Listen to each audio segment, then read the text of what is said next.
Tardes Mais. Rádio que é rádio. É mais. Boa tarde, Elisângela. Boa tarde, Delfim. Bem-vindos. Boa tarde, Patrícia. Boa tarde a todos. Obrigada, Patrícia. Boa tarde, Patrícia, e boa tarde a caros ouvintes da Rádio Mais. É tão bom estar aqui e vocês são as pessoas certas para ter a conversa que vamos ter hoje. Este áudio, por acaso, foi o que motivou também, ou inspirou a conversa que teremos hoje. Fora que nós preparamos um especial Tardes Mais ao longo da semana. Vamos ter um especial Tardes Mais liderança em tempo de crise, né? Porque momentos de crise exigem lideranças fortes. E isso começa dentro de casa.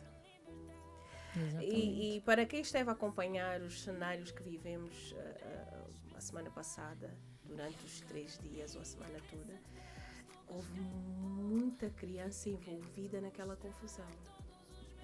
Sim. Houve muita... Eu não estou a falar da manifestação, estou a falar mesmo dos cenários de arruaça, de violência. Muitas crianças envolvidas nisso. E a questão que fica é, onde é que estavam os pais? Não estão. Patrícia. São pais ou são ais? São pais ou são ais, né? Não estão. É um tema super pertinente e necessário. Sim. Nós precisamos falar sobre isso. E o termo liderança e o tempo de hoje nos remete ao passado. Nós não podemos olhar para o hoje sem falar do ontem. E quando a Patrícia fala em liderança, quando é que surgiu o termo liderança? E hoje nós vemos muitas vezes nas redes sociais e liderança dentro do mercado de trabalho a fazerem a diferença entre o que é um líder e o que é um chefe. E no nosso tempo era o chefe de família, o pai. Sim. Era visto como chefe de família. Então, hoje nós já falamos de liderança. O que é um líder? Em termos muito práticos e rápido. Um líder é aquele que coordena, coopera, acompanha, dirige, está à frente, mas está a fazer, não está apenas a ditar ordens. E acompanha o processo do liderado. Não aplaude apenas o sucesso do liderado, como também corrige. E antigamente nós tínhamos o chefe, que era o pai, que quando o pai chegasse, e não estou aqui a olhar para o certo ou errado ainda, mas quando o pai chegasse, mãe, desde a mãe até o último filho, ainda que fosse bebê, todos corriam. Pai chegou. Aquela pessoa que põe ordem, independentemente de ser o caminho mais certo ou a forma mais correta de fazer. Eu lembro-me que até a minha avó, quando meu pai chegasse a casa, e não é porque meu pai era um pai que amedrontava, não era nesse sentido, mas era o respeito que se tinha pelo pai, a imagem do pai. A minha avó não comia na mesa com o meu pai. Pelo respeito que se tinha pelo homem, o chefe de família. Então, hoje o que é que nós temos como pais? Como é que nós somos como pais? Nós saímos de um extremo e estamos a partir para o outro. E hoje eu trouxe aqui alguns tipos, né, de pais. Existem os pais autoritários, existem os pais permissivos, e hoje nós temos alguns pais conscientes e temos outros que são negligentes. Trouxe apenas estes 4 tipos. Vamos já falar desses 4 tipos, né? Mas pegando, sobretudo, essa contextualização muito bem feita que fizeste com o passado, porque nós aqui também temos que trazer a questão geracional. Geracional. Né? E aquilo que nós herdamos. Sim. De alguma forma, essa figura, e não estamos a falar só de pai, mas mãe também, a mãe que cuida, mais a mãe que cuida e protege do que a mãe que instrui para o mundo, né? Tanto que há aquela romantização, inclusive de algumas mães, e hoje cada vez mais, do mau comportamento do filho. É errado, mas é meu. Né? A superproteção. A superproteção. Né? Mas isso tudo porque podia-se dizer que nós fomos, na verdade, alimentar os maus exemplos que nós recebemos. Dos nossos pais, isso? Sim. Bem, eu tenho uma uma perspectiva talvez similar àquilo que a Elisângela já ia dizendo. A questão da liderança, como se agora diz, como um termo moderno aplicado Sim. para podermos entender, não é, como é que deve-se fazer a gestão em pessoas, dentro de uma sociedade. Eu trago aqui o exemplo da matilha de lobos, como os lobos se lideram. E tem sempre um lobo muito mais experiente que fica na frente traçando caminhos, mas sem abusar a autoridade. Isso vê-se na psicologia comparada. É possível compreender esse comportamento do lobo. E na medida que ele vai trilhando ou abrindo o caminho para os outros passarem, ele está sempre na frente. E os mais pequenos que estão entre os outros que estão atrás desse líder vão ganhando experiência e chega um momento em que o lobo líder deixa de liderar sem necessariamente acontecer uma luta, sem necessariamente acontecer agressão, como no caso de outros animais. Sim. O leão, por exemplo. O leão tem de perder uma luta. Tem de perder o posto. E o que é que eu trago aqui como dessa analogia? Pronto, se calhar o grande perigo desta passagem da geração anterior para a nossa geração e a nossa geração para a geração vindoura, porque acho que o conflito reside aqui. Não é? Nós não conseguimos, estou a dizer, os pais da geração millennium, será que conseguem passar da mesma intensidade os conhecimentos que receberam da geração anterior, pensando são os baby boomers, não é? Sim. Salvaguardando os valores, uma vez que anteriormente esses pais eram vistos como figuras autoritárias. E é aí onde começa o tal conflito de geração. Eu também fui educado por um pai que sempre dizia, olha, comigo aqui dentro de casa é ditadura. O filho não tem, aqui não há democracia. Sim. E não quero ser... obedece. O filho obedece. E você é o último a falar. Pronto. E como isso nos era passado? E o que é que nós entendíamos de valor aí? Isso também é uma reflexão.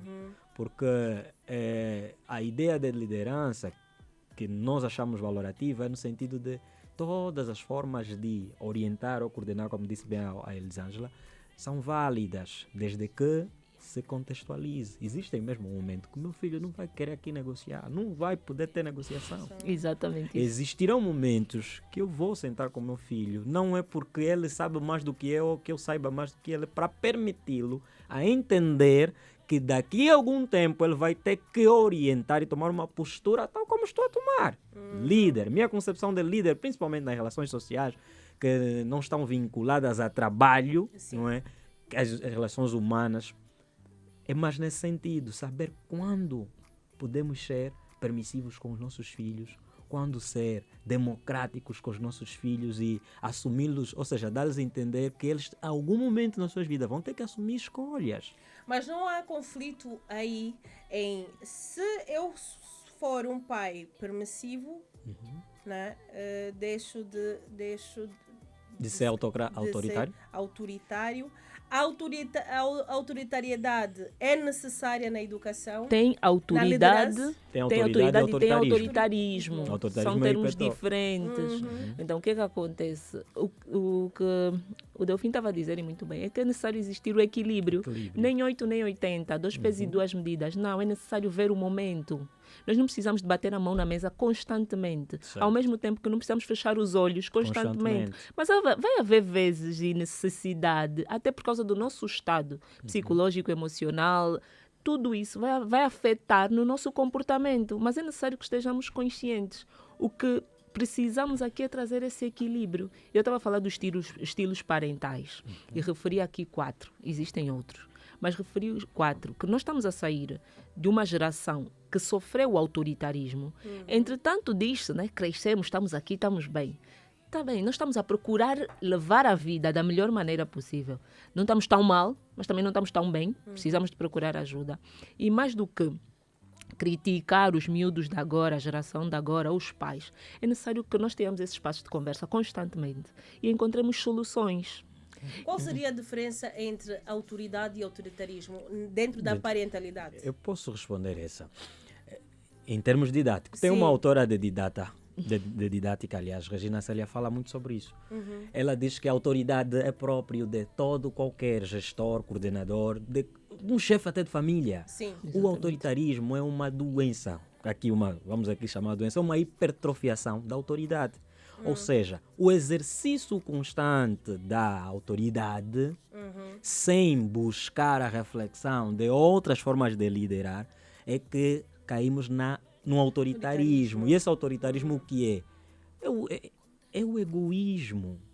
Porque É o pai que não dá é o pai que não dá espaço. Não para os olha filhos- para o filho. Não olha Ou para o seja, filho. Eu mando na prática, né? Exemplos práticos. Práticos, sim. Faz o que eu falo, porque eu mando. A casa é minha, quem detém o poder sou eu. Tu aqui não tens voz, tu aqui não tens poder, tu aqui não tens palavra. Se estás insatisfeito, sai. Retira-te. Depois fica como. E depois ou seja, o filho cresce e consegue ter percepções da vida. O pai também, nos seus erros e atrasos por conta da imposição excessiva, acaba como um lobo ferido que não quer nem ser acolhido pelo seu próprio filho. Isso acontece. Nós temos relações de filhos e pais. Filhos que já se tornaram adultos, que deviam ajudar tanto os pais, porque a melhor ajuda para os africanos nem sempre é o dinheiro.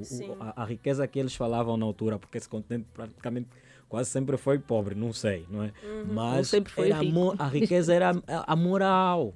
Sim. A consciência. A consciência, não, porque hoje, A proteção. se eu protegi o meu filho e ele entendeu essa proteção ao ponto de, quando eu tiver velho, amanhã ele vai pegar, e se eu já não puder andar, ele vai me levar. O que acontece nos dias de hoje é por conta desse excesso de autoritarismo, ou de autoridade, que deu autoritarismo, no caso, muitos filhos distanciaram-se dos pais. E são acho que membros da também nossa por causa geração. desse exemplo que muitos filhos hoje são liberais, né? Permissivos e espectadores, porque Sim. renegam A a forma com que foram educados. Sim, porque a educação tem que ser entendida sempre como valor. Toda vez que um pai impor a educação e fazer com que o filho perceber que não é um valor, aí já negociou o próprio valor. O filho vai ter, é como se diz, não é? É um pirilampo solto da caixinha, vai voar. E nós aqui precisamos de olhar para o seguinte: estamos a sair do autoritarismo e estamos perdidos naquilo que vamos fazer. Ou seja, eu não quero bater. Isso aconteceu comigo. Quando meu filho tinha 4 anos, eu acho que já partilhei essa história no passado aqui. Quando meu filho tinha 4 anos, eu bati-lhe pela primeira vez com uma colher de pau. E eu não percebi por que eu bati. E o meu filho chorou, foi dormir e quando acordou ele veio ao meu lado e pediu desculpa. Naquela noite eu me senti um lixo, porque eu tinha, durante a gestação, refletido que eu não queria educar o meu filho ao bater. Eu apanhei pouco, posso dizer que foi pouco, mas apanhei, mas Eras não bem queria. comportada. Não, Patrícia, fui uma filha difícil, fui ovelha negra. Parece uma fofinha, né? Mas Ovelha pronto, a negra, história cara. tem que ser contada. Mas pronto, tive aí os meus desafios também, todos os filhos têm. Então, naquele momento, e eu digo que foi divino, porque caiu uma ficha em mim. O que é que eu quero, afinal, com a educação do meu filho? O que é que eu quero passar? O que é que eu quero que ele aprenda? E muitas vezes nós não nos questionamos isso. Sim. Nós geramos e estamos só a viver, a fazer empiricamente. Mas deixa dizer aqui para todos, educar dá trabalho e nós precisamos de estudar para educar. Autoconhecimento, saber quem são os meus filhos e depois não são diferentes. E vamos comparando, né? Esse fulano é difícil. Mas eu tenho que liderar todos. Sou pai e mãe de todos. Então tenho que liderar todos. De que maneira? Eu não posso educar não. Existem os valores que são para toda a família, mas depois existem as diferentes personalidades, as diferentes energias que eu tenho que comunicar. Eu sou uma pessoa, mas tenho que comunicar com os 3, 4 ou 10, de maneira conforme eles entendam. Ainda tem esse exercício.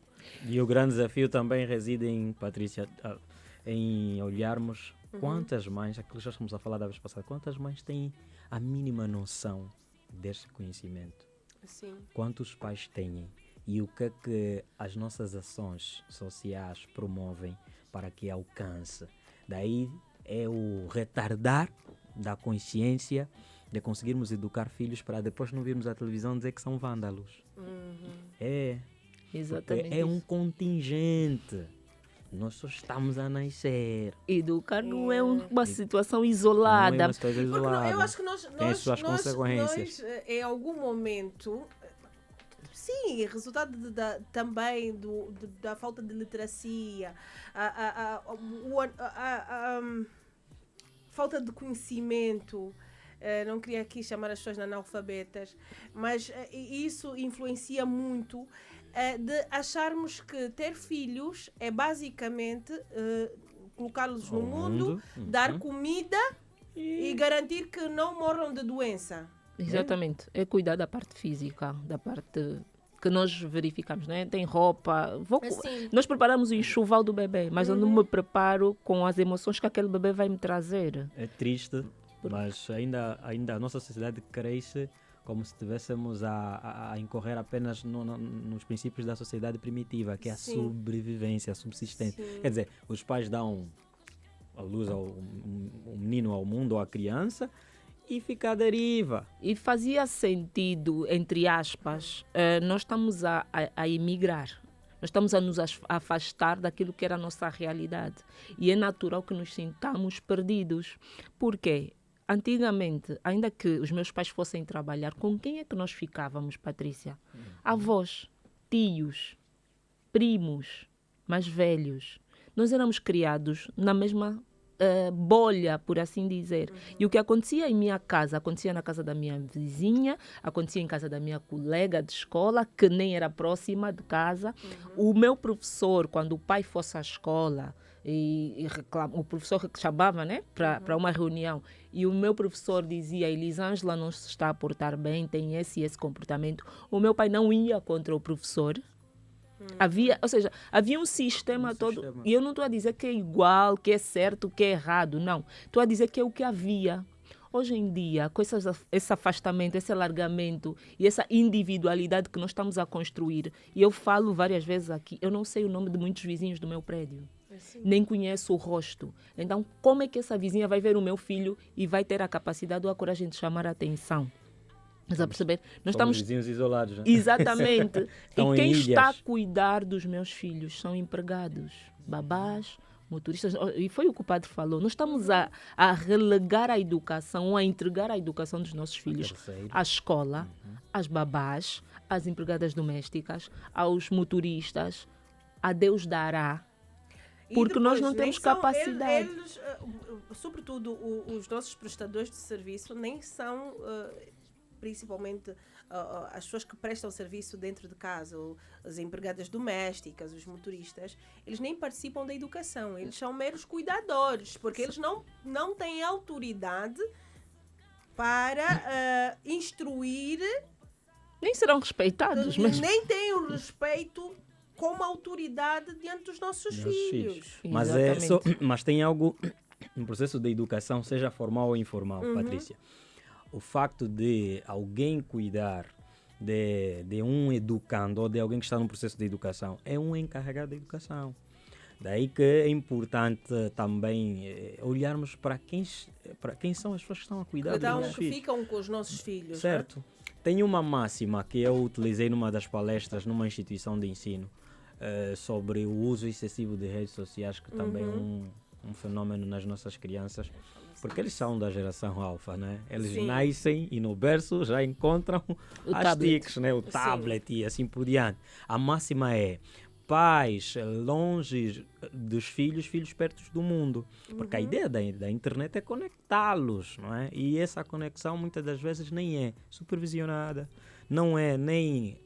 tudo na educação precisa ser doseado. Porque o que ele consome hoje vai, de certa maneira, construir as suas atitudes e o comportamento, porque ele está em processo de educação. Exato. Hoje a televisão, as redes sociais tornaram-se os encarregados de educação. Porque um pai pode não ser o encarregado de educação. Tragam-me exemplos de como é que isso é possível, por favor. Do pai que é pai, mas não é encarregado de educação. É possível, sim. Não vamos falar só daqueles que acho que é o mais óbvio, de pais que se separaram. Não. Pais que vivem com os filhos, mas ainda assim não são. Em que momento é que um pai que vive com o filho não é encarregado da educação? Bem, na sociedade moderna, quando se fala de educação na sociedade moderna, na medida da minha disposição como pai, eu posso contratar o encarregado da educação. Posso. Isso já acontece. Eu tenho muitos encarregados de educação que não são pais na instituição onde eu dirijo. E isso é facto, isso existe. É. O encarregado de educação é um terceiro elemento com essa informação, que vai acompanhar tá? O desenvolvimento de aprendizagens do teu educando, sabendo que você está muitas das vezes ausente das tens responsabilidades, porque a escola tem papéis ao encarregado da educação ou ao pai. Nós, na comunidade escolar, por exemplo, temos essas duas dimensões. Nós acreditamos o encarregado da educação e o pai. Por isso é que nós colocamos aos pais e encarregados de educação. Ok. Por quê? Porque a escola não termina depois do aluno sair fora da sala de aula. Tem de continuar. A ideia mesmo da pedagogia surgiu com encarregados de educação e não com o pai. Os pedagogos, paidos, aquele que leva a criança ao conhecimento, eram escravos dos senhores que não tinham tempo de prestar atenção nos filhos e levavam os filhos à escola e buscavam da escola para casa e acompanhavam na resolução das tarefas, no cumprimento de certos princípios e dogmas que eram importantes a criança deter. Ok. Isso para quê? Para facilitar a condução da moral ética daquela criança dentro daquela classe social. Já imaginaste teu filho está a ser liderado por um escravo ou um escravo, vamos assim dizer, no passado, e você não consegue nem orientar ao escravo o que ele tem de fazer para o teu filho. Amanhã ele cresce e está fora do teu diapasão social. Sim, então sim. a ideia do encarregado da educação é cumprir com aquilo que é a visão que o pai tem mesmo. Não, aqui houve um exemplo muito prático disso, né? Que se aproxima um bocadinho disso, quando houve a febre das babás filipinas. Das Sim. Né? babysitters. Das babysitters, porque não queriam contratar angolanas porque as Precisavam angolanas de alguém. precisavam de alguém que tinha alguns skills, habilidades, Habilidades, sobretudo em a outra inglês. língua, né? Sim. Não, o meu filho vai crescer já a falar Falando inglês inglês. porque a babá só se comunica em inglês. É E andamos de fato. cima para baixo com as babás. Sim. Então a falta Houve de... uma febre aqui.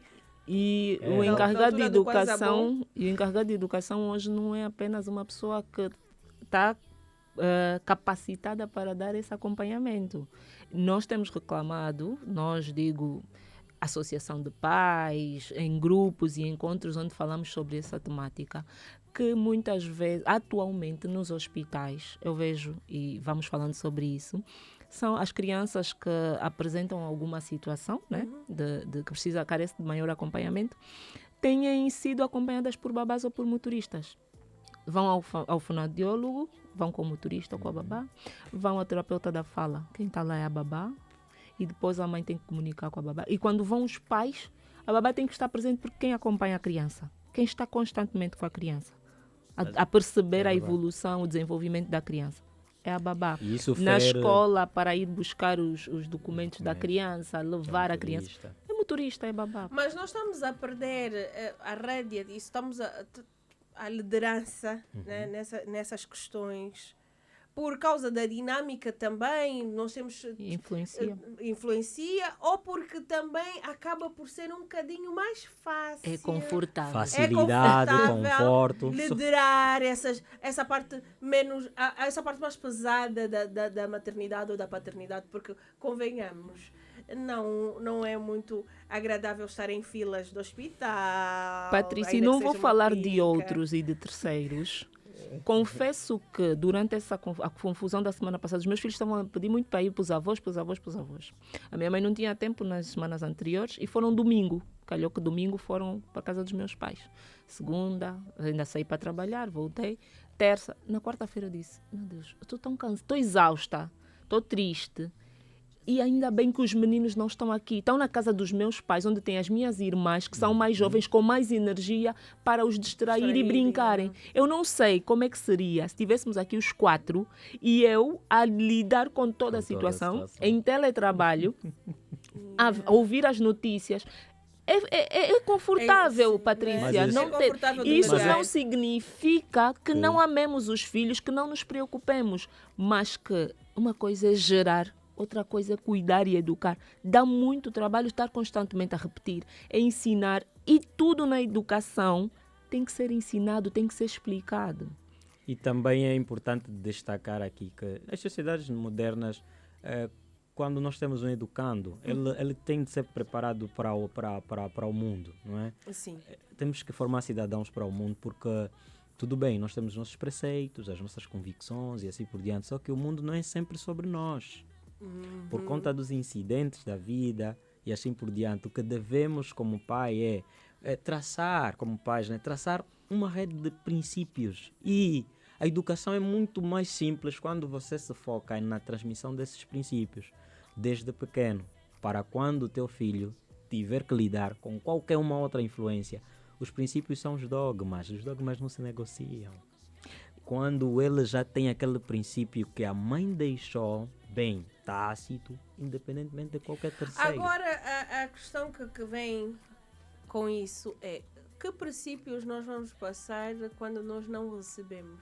Nós recebemos, Patrícia, e além disso, nós não podemos mais continuar. Estamos na era de que nós não podemos continuar. Eu não recebi, então não tenho como dar. Nós precisamos de ir à busca. E eu queria falar aqui do... Repetição. Vamos parar de nos lamentar e olhar para o passado e reclamar que os nossos pais não fizeram, não deram. Somos adultos, precisamos de crescer, amadurecer. Dói muito, mas precisamos de o fazer porque temos outras pessoas na nossa responsabilidade, ainda que não sejamos progenitores, mas acabamos por ter que lidar com crianças à nossa volta, com adolescentes e jovens, e precisamos direcioná-los. Eles clamam por direção, por educação. Mas eu estava a dizer aqui dos princípios. Existem 4 princípios básicos que são no início mesmo da vida dos nossos filhos e até pode começar na gestação.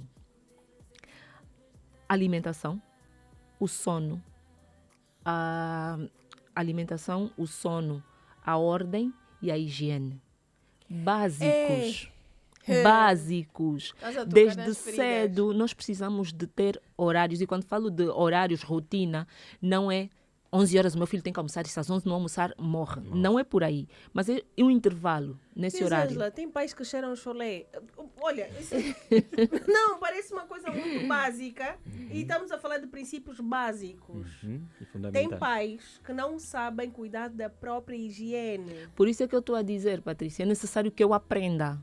Existem muitas coisas que hoje eu falo e faço, não aprendi dentro da minha casa. Eu tenho muitos valores que eu aprendi dentro da minha casa, dos meus pais, mas outros eu vou adquirindo. Por exemplo, a fortaleza, a virtude da fortaleza. Eu não sabia. Patrícia, eu cresci num ambiente em que ela é muito preguiçosa, mas como é inteligente, deixa só ela estudar, vai dormir. Os meus pais também, eles impunham algum rigor e tudo, mas também estavam perdidos. Todos nós estamos. Eu também ando às vezes e ainda vivemos essa contradição. Talvez já aconteceu com a Elisângela, né? Orientas alguma coisa ou deixas de orientar, o teu pai se calhar está em casa, também vem uma outra orientação dele. Exatamente. Acaba tendo aí uma coisa, uma fusão. Então é necessário buscar conhecimento. Ok, agora eu tenho uma vida, é uma responsabilidade, temos mesmo que pensar nisso. E a Patrícia estava a falar antes, no horário anterior, que nós precisamos de nos responsabilizar pelos nossos filhos. Não é mais não, eu não aprendi, eu não sabia. Ok, vai à busca. A internet está aí, estamos aqui na rádio, tem educadores parentais, tem pedagogos, tem pessoas capacitadas ou que vão buscar habilidades para poder partilhar e desenvolver. Não nascemos a saber tudo. Mas nós, a partir do momento que, vou fazer aqui aspas, com as devidas aspas, decidimos ter um filho, porque eu estou grávida, eu tenho 9 meses para me preparar. E existem fases de desenvolvimento da criança, dos 0 aos 2, depois dos 3 aos 6, depois dos 7 aos 12. É uma criança. O que é que eu quero passar para essa criança?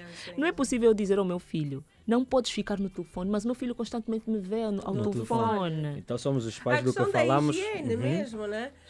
O filho está a ir tomar banho, você está a dizer ao filho para ir tomar banho, mas a mãe não toma banho, o pai não toma banho. O Lucas já perguntou, mamãe, não vais tomar banho? Porque ele está a observar, ele foi tomar banho, chegou do parque, brincou, foi tomar banho. E a mamãe não vai tomar banho. Não, a mamãe tomou antes de vocês chegarem. Não, a mamãe vai tomar mais tarde, porque ainda vou fazer o jantar. E uma das coisas que devemos ter muita atenção também é sobre a forma de aprendizagem na infância. É mesmo, é 75% pela observação. Sim, porque eles aprendem mais com o que vem do que... Por isso é que aquele adágio maligno de faça o que eu digo e não o que eu faço. É mesmo maligno. Isso desorienta, porque a aprendizagem na infância é associada à aprendizagem social pela observação. As crianças tendem a repetir mais aquilo que eles veem, principalmente os tutores legais. Repete só tudo. a aprendizagem na infância. Bem alto mesmo para ouvir ele. A aprendizagem, isso na minha teoria é de Alberto Bandura. A aprendizagem na infância é maioritariamente pela a observação. Eles aprendem vendo aquilo que os adultos, não é qualquer adulto, é o adulto modelo. Porque toda criança, a olhar à esquerda e à direita, no pai ou na mãe, ele começa em função do afeto social, aquele que ele mais preza. Por quê? Porque está lá, acode, acolhe, redargue, corrige. Este é o modelo para ele. E quando ele vê que o modelo é o boneco que está sempre com as piugas sujas, então segue aquele exemplo. Então nós temos que maximizar o nosso exemplo em casa como pais. É responsabilidade nossa para que eles tenham isso como modelo. Em relação a isso de maximizar, e a Patrícia usou um termo, ou foi do padre, da questão da presença, de sermos os nossos filhos são um personagem, nós somos os roteiristas, pelo menos na primeira infância. Nós estamos a escrever um roteiro para a vida deles. Nascem, como dizemos, em folha branca, mas não é uma folha totalmente branca, porque nós nascemos com alguma percepção ou conhecimento, porque vamos tirar o bebê da barriga da mãe e quando ele é colocado ao peito, ele mama. Ninguém lhe instruiu a mamar. Então existe aí algum conhecimento, alguma sensibilidade. Mas o resto tudo é um processo. É necessário que seja passado. E estava aqui a falar das virtudes. Falei da virtude da fortaleza.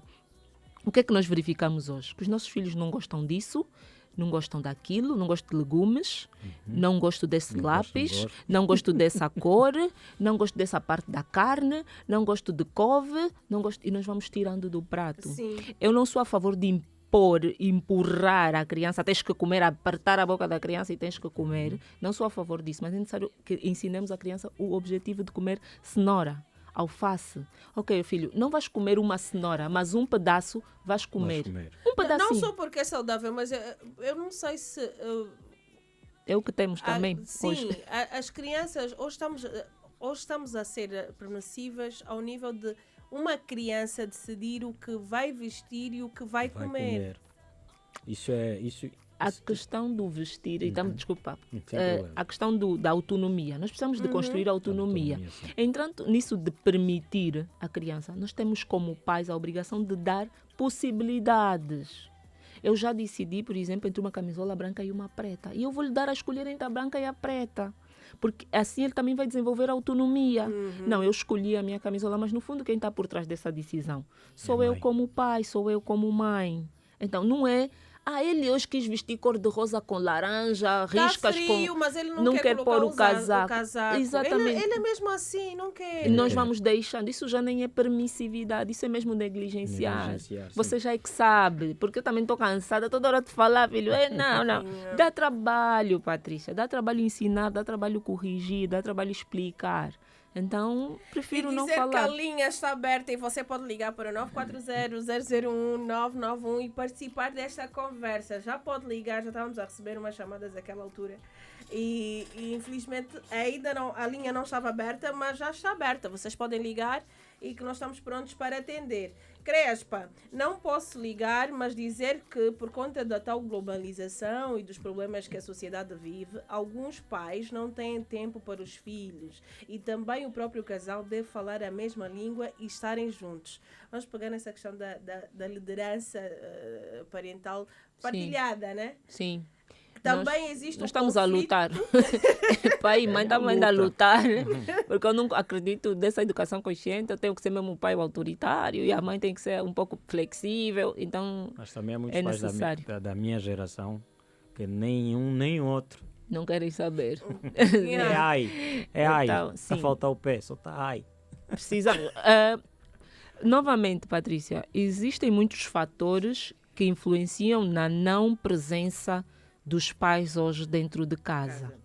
Entretanto, não é possível que nós continuemos a pôr a globalização, os problemas estruturais, o capitalismo, a busca do dinheiro, do pão. Não, Patrícia. Sim, porque eu ia questionar isso. A presença dos pais dentro de casa é negociável. Vocês vão já responder isso, vamos só dar prioridade aqui aos nossos ouvintes.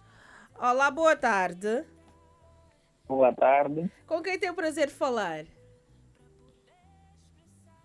Alô? Perdemos a chamada. Podem continuar a insistir e ligar para o 940-001-991. Elisângela e Delfim, a presença dos pais, não presença dos pais, é negociável. Não é, não deveria ser. Não devia mesmo ser, não é? Entretanto, temos várias questões que às vezes influenciam nessa ausência. Entretanto, é necessário que como pais cheguemos a um consenso. E lidamos com as consequências. Se eu decidir ser pai ou mãe, tenho que lidar com a consequência. Sim, mas eu decidi ser pai ou mãe, mas eu quero que os meus filhos tenham roupa XPTO, estudem nas escolas YZ e tenham, e tenham um monte de regalias que eu não tive, mordomias inclusive. Não estou a falar do básico, existe mesmo também a corrida pelo básico. Mas, Patrícia, às vezes vejo senhoras que vendem na rua e estão às vezes na rua às 22 horas, ainda estão a vender. Às vezes estão só a conversar com as amigas. Porque em casa tem fome, em casa tem dor. Estou a falar dessa camada abaixo. Yeah. Na minha classe, na classe em que eu estou inserida, há pessoas que dizem, não, também estou cansada desses miúdos. Não, hoje vão mesmo sair, eles deixam ainda aí com a senhora. Vou pagar um pouco mais a babá, mas estou cansada. Realmente eu estou cansada, mas eu estou cansada com os meus filhos. Eu tenho que fazer esse papel. Já trabalhei a semana toda, estou cansada. Ouço de mulheres a dizerem, não, tem que ter mesmo babá empregada... como é que se diz? Que fica em casa 24/24, porque eu trabalho de segunda a sexta, sábado não vou levantar cedo para cozinhar. Onde é que ficam as crianças nesse período?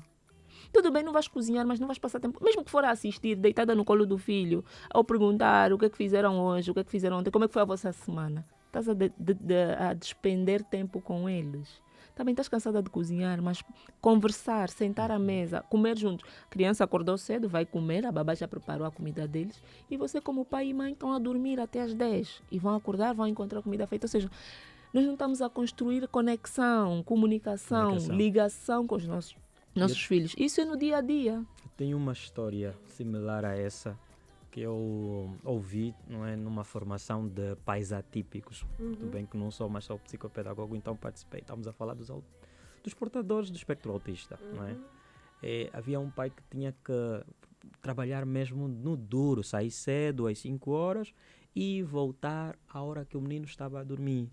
E o terapeuta dizia que uma das formas de equilibrar ali ou amenizar o stress durante as crises de espectro no menino seria até aquela presença afável também do pai.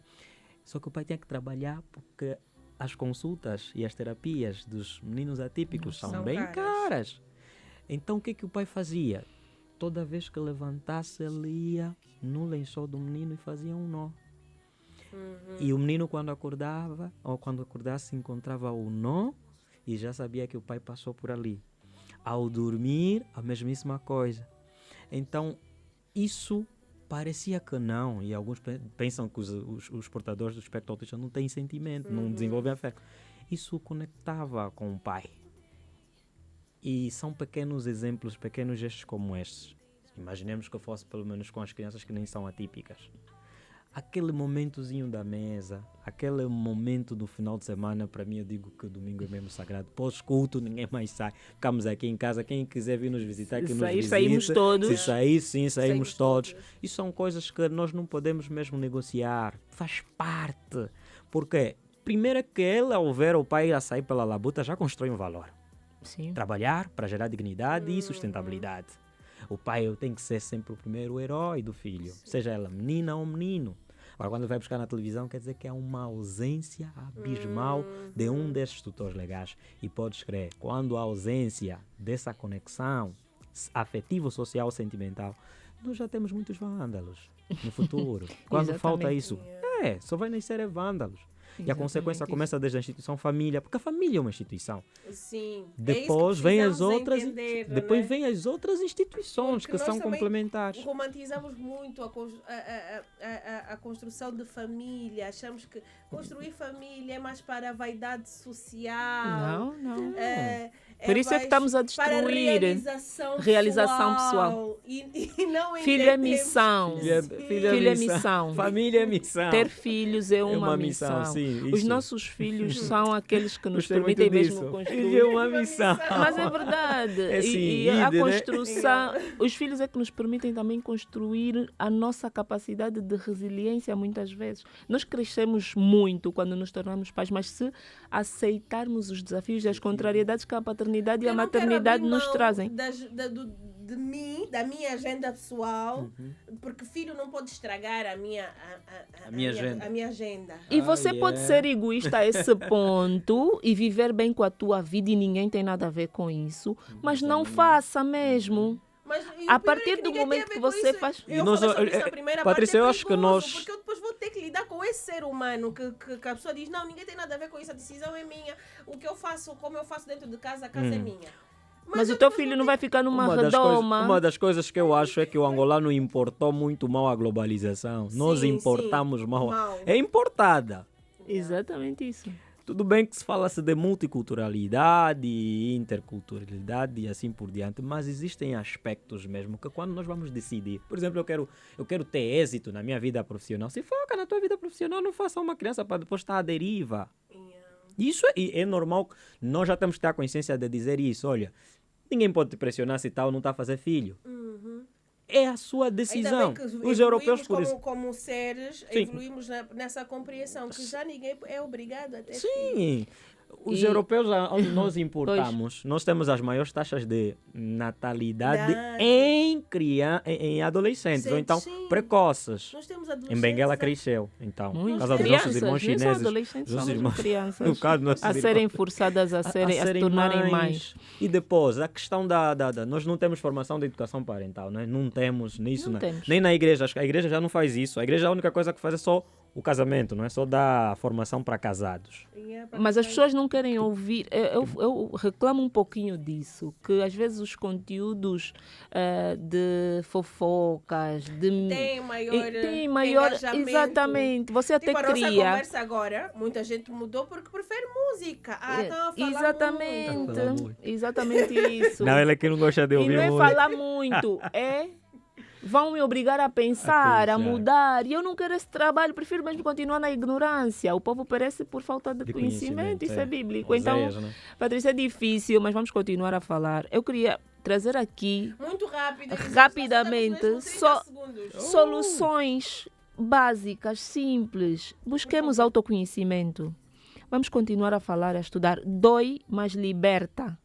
Se nós queremos mesmo filhos, e o Delfim estava aqui a dizer, nós construímos filhos, eu não diria para o mundo, eu digo para a vida. Se nós queremos filhos para a vida, nós precisamos de nos educar para educá-los. Era isso. Delfim, Bem, sim. eu não tenho muito a dizer. Dizer que filho é uma missão, como disse a Elisângela, e agora eu também já sou pai, tenho um filho de 2 anos, e gostaria que todo mundo percebesse que quando nós temos um filho e nos desafiamos na missão, a nossa expectativa de vida muda. A minha expectativa de vida aumentou. Eu já não estou com aquela ansiedade se vou ou não vou acordar. Sei que todos os dias que eu acordar vai valer a pena para estar ao lado do meu menino. Lindo isso. Ah, vocês são uns fofos. Já. O fim do dia são uns fofos. A tentar. Obrigada. Obrigada pela vossa presença. Que Obrigada, conversa. Patrícia. Que conversa. Muito obrigada por terem partilhado conhecimento connosco. São conversas necessárias. A verdade dói, mas liberta. Né? Algumas vezes precisamos mesmo ter esse choque para acordarmos. Mas não parem de dormir. Né? E já não podem dizer que também os meios de comunicação já não promovem esse tipo de conversa, porque tem aqui o Tardes Mais, todas as segundas-feiras nós temos conversas para adultos, uma conversa entre adultos, né? Aqui às segundas-feiras. Obrigada pelo carinho da sua audiência, é sempre um prazer ser a sua companhia à tarde aqui na Rádio Alegria, por isso amanhã estaremos de volta pontualmente a partir das 14 horas.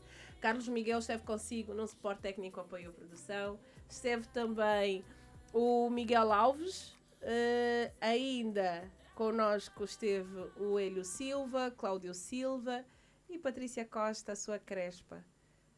amanhã estaremos de volta. E, como eu costumo dizer, isto não é uma despedida, é um até já. Beijo!